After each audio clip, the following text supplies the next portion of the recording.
అసలు యుద్ధం ఎందుకు వచ్చింది? అమెరికా, ఇరాన్ మధ్య ఈ గొడవలు ఏంటో ఒకసారి చూద్దాం. మధ్యప్రాచ్యం, మిడిల్ ఈస్ట్‌లో అమెరికాకి కానీ, ఇజ్రాయెల్ కానీ ప్రధాన శత్రువు ఇరాన్.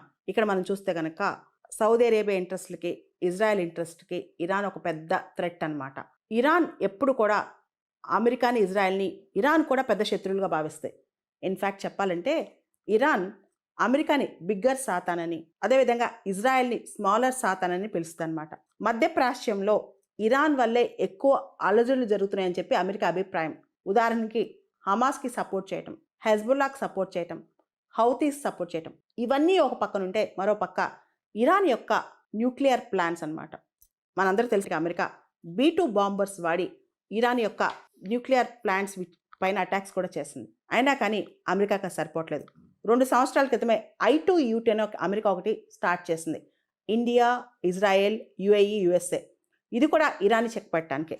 ఇరాన్ యొక్క కన్జర్వేటివ్ నేచర్ కావచ్చు, ఇరాన్ యొక్క ప్రవర్తన కావచ్చు, ఇరాన్ ఇజ్రాయెల్ శత్రుత్వం కావచ్చు అమెరికాకి నచ్చట్లేదన్నమాట.